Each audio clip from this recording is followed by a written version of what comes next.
ஸல்லல்லாஹு அலைஹி வஸல்லம் அவர்கள் சயீத் இப்னு முஸய்யப் ரலியல்லாஹு அன்ஹு அவரிடம் கூறுகிறார்கள், அலா உஹ்பிருக்கும் பிகைரின் மின் கஸீரத்தி ஸலாத்தி வ ஸதகத்தி, தொழுகையை விட தான தர்மங்கள் செய்வதை விட அதிகமான நன்மைகளை பெற்றுத்தரக்கூடிய ஒரு காரியத்தை உங்களுக்கு நான் அறிவிக்கட்டுமா என்று நபிகள் நாயகம் ஸல்லல்லாஹு அலைஹி வஸல்லம் அவர்கள் கேட்ட பொழுது சஹாபாக்கள் கூறினார்கள், ஆமாம் யா ரசூலல்லாஹ், எங்களுக்கு கட்டாயமாக அறிவித்து தாருங்கள் என்று சஹாபாக்கள் கேட்டனர்.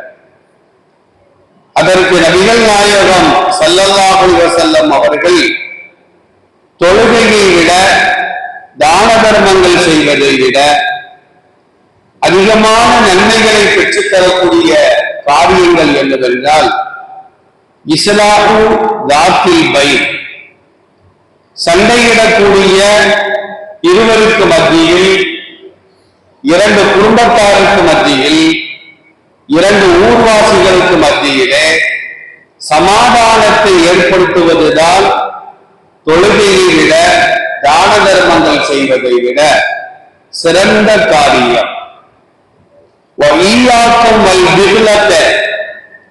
கோபப்படுவதை விட்டும் உங்களை நான் எச்சரிக்கை செய்கின்றேன். ஏனென்றால் கோபப்படுவதாகிறது அது மார்க்கத்தை இல்லாமல் ஆக்கிவிடும் என்பதாக நபிகள் நாயகம் ஸல்லல்லாஹு அலைஹி வஸல்லம் அவர்கள் சொல்லி காட்டுவார்கள். நாம என்ன நினைக்கிறோம், தொழுதாதான் அதிகமா நன்மை கிடைக்கும், தான தர்மங்கள் செய்தால்தான் அதிகமாக நன்மை கிடைக்கும் என்று நாம் நினைக்கின்றோம். உண்மை அதுதான். தொழுவதினால் தான தர்மங்கள் செய்வதனால் அல்லாஹ்வின் நன்மைகளை வாரி வாரி வழங்கினாலும் கூட அதைவிட சிறந்த காரியம் சமாதானத்தை ஏற்படுத்துதல். ரெண்டு பேரும் சண்டை போடுறாங்களா, சில பேர் எரியிற நெருப்புல எண்ணெயை வார்த்துக்கிட்டு இருப்பாங்க, சண்டையை தூண்டி விடுவாங்க. நீ என்ன பேசிக்கிட்டே இருக்க, ஒரு சண்டைக்கு போற வழியிலான சண்டையை கூட்டிதான் விடுவாங்க. ஆனால் தனக்கு வேண்டப்பட்டவரோ வேண்டப்படாதவரோ, தனக்கு தெரிந்தவரோ தெரியாதவரோ யாராக இருந்தாலும் இருவர் சண்டையிடுகின்ற பொழுது ரெண்டு பேரையும் சமாதானமாக ஆக்கி வைக்க வேண்டும். ரெண்டு பேரும் சண்டை போட்டுட்டு இருக்கிறாங்க, தொழுகைக்கு நேரம் ஆயிட்டு, இன்னொரு 10 நிமிஷத்துல கலாவாகிடும் தொழுகலன்னா. இப்ப நம்ம தொழுகைக்காக வருவதா சமாதானத்தில் ஈடுபடுவதா என்றால் சமாதானத்தில் தான் ஈடுபட வேண்டும். ஏனென்று சொன்னால் நாம் தொழுகைக்காக வந்து கைகலப்பு கத்தி குத்தாக மாறி ஒரு கொலை விழுந்து விட்டால் இறந்தவரை மறுபடியும் உயிர் போது கொண்டு வர முடியாது. ஆனால் தொழுகை கலாவானாலும் கூட அதை நாம் எடுத்து தொழுது கொள்ளலாம், மார்க்கம் சொல்லுகிறது. அப்ப சமாதானம் ஏற்படுத்துவது என்பது ஒரு சாதாரண ஒரு காரியம் அல்ல, அது உயர்ந்த நற்குணம் என்பதாக பெருமானார் ஸல்லல்லாஹு அலைஹி வஸல்லம் சொல்லுவார்கள். எந்த அளவிற்கு என்றால் பொய் சொல்வது கூடாது.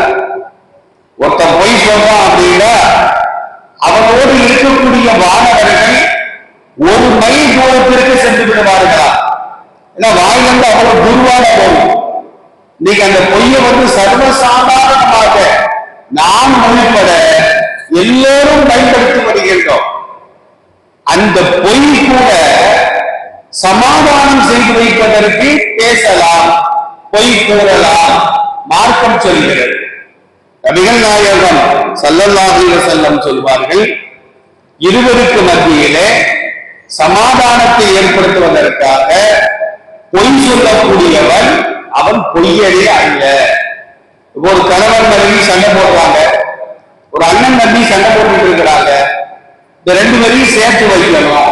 இப்ப நாம என்ன செய்யலாம், கணவன் போய் உங்களுக்காக நம்ம சாப்பிடாம இருக்கிறாங்க, தூங்காமே இருக்கிறாங்க, எந்த நேரமும் உங்களை நினைச்சு அழுகிட்டே இருக்கிறாங்க, தயவு செய்து கொஞ்சம் விட்டு போவாங்க அப்படின்னு கணவன் போய் ஒரு பொய்யை சொல்லணும். இந்த அம்மாட்ட வரணும், அம்மா கொஞ்சம் பொறுத்து போமா, உனக்காண்டி அவர் சாப்பிடாம தூங்காம குளிக்காம அழுதுகிட்டே இருக்கிறாரு அப்படின்னு போய் சொல்ல வேண்டும். அதனால ரெண்டு பேரும் சேர்ந்து வாழுங்க. ஆனா ரெண்டு பேரை பத்தி நினைச்சிருக்கவே மாட்டாங்க. சனியும் திறந்தா போடும் ஈடுபட்டார். அந்த அம்மா சனியும் திறந்தா போடும் அந்த அம்மா நினைக்கும். இருந்தாலும் சமாதானத்தை ஏற்படுத்தி, ஏன்னா கணவன் மனைவி பிரிந்து விட்டால் பிள்ளைகளுடைய நிலைமை நடு ரோட்டிலே நிற்பாங்க. அத்தாட்டையும் சேர முடியாது, அம்மாட்டையும் சேர முடியாது. இந்த காலகட்டத்தில் உறவுகளும் பிள்ளைகளை பொறுப்பேற்றுக் கொள்ள மாட்டார்கள். அப்ப பிள்ளைகளுடைய நிலைமையை கவனித்து கணவன் மனைவியை ஒன்று சேர்த்து வைப்பதற்காக நாம பொய் சொன்னாலும் அவன் பொய்யன் அல்ல. பெருமானார் ஸல்லல்லாஹு அலைஹி வஸல்லம் சொல்வார்கள். அல்ல நீங்க சமுதாயத்தில் என்ன நடக்குது? சமாதானம் பேசுகிறோம் என்ற பெயரில் இவர்கிட்ட கொஞ்சம் ரூபாயை வாங்குறது, அவர்கிட்ட கொஞ்சம் ரூபாயை வாங்குறது, கட்ட பஞ்சாயத்து பேசுறது, யார் அதிகமா ரூபாய் தாராரோ அவர் மேல தப்பு இருந்தாலும் இவர் தப்பானவர் அல்ல அப்படின்னு சொல்லி பேசுறதெல்லாம் சமுதாயத்தில் இன்னைக்கு ரொம்ப அதிகமாக நடமாடி வருவதை நாம் பார்த்து வருகின்றோம். நபிகள் நாயகம் ஸல்லல்லாஹு அலைஹி வஸல்லம் சொல்வார்கள், வஃஸாது தாத்தில் பைன், ஒற்றுமையாக இருக்கக்கூடிய இருவருக்கு மத்தியில குழப்பத்தை ஏற்படுத்துவதாகிறது. இன்னைக்கு ஒரு கணவன் மனைவி ஒற்றுமையா இருந்தா மூணாவது பிடிக்க நடக்குது. இந்த அம்மாவை பற்றி அவர்கிட்ட போய் சொல்றது, அந்த அம்மாவை பற்றி இழுத்து வந்து சொல்றது, நாளைக்கு ரெண்டு பேருமே கீழியும் பாம்பாத்தான் நிற்பாங்க. அப்ப இருவருக்கு மத்தியிலே குழப்பத்தை ஏற்படுத்துவதாகிறது. அவர் தொழுதாலும் சரிதான், நோன்பு வைத்தாலும் சரிதான், அவருக்கு மார்க்கமே இல்லாமல் போய்விடும். ஹானிகா அப்படின்னு அர்த்தம், சிறைக்கக்கூடியதுன்னு அர்த்தம். சஹாபாக்கள் கேட்கிறாங்க, அது என்ன தலைமுடியவா சிறைக்குண்டு? இல்லை இல்லை, அது மார்க்கத்தை சிறைத்துவிடும்.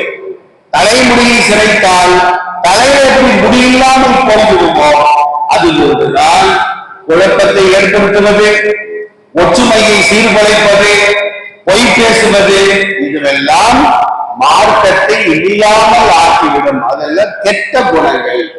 சண்டையிடக்கூடிய இருவருக்கு மத்தியிலே வாசலுக்கும் வாட்ட பைதிக்கும் அல்லாஹ் சொல்றான், உங்களுக்கு மத்தியில யாராவது சண்டையிட்டால் நீங்க என்ன செய்யணும்? சமாதானமாக ஆக்கி வைக்க வேண்டும். அந்த சண்டையை தூண்டுவது கூடாது. போங்க, பொறுத்து போங்க, ஒற்றுமையா போங்க, இப்படி நாம் சொல்ல வேண்டும் என்று அல்லாஹ் ரப்பல் ஆலமீன் அல் குர்ஆனிலே சொல்லுகின்றார். எல்லாம் அல்ல இறைவன் இந்த சமாதானம் என்ற அந்த சிறந்த பண்பை கொண்டவர்களாக நம் அனைவரையும் அல்லாஹ் ஆக்கி புரிவானாக. வஆகிரு தஅவானா அல்ஹம்துலில்லாஹி ரப்பில் ஆலமீன். அஸ்ஸலாமு அலைக்கும் வரஹ்மத்துல்லாஹ்.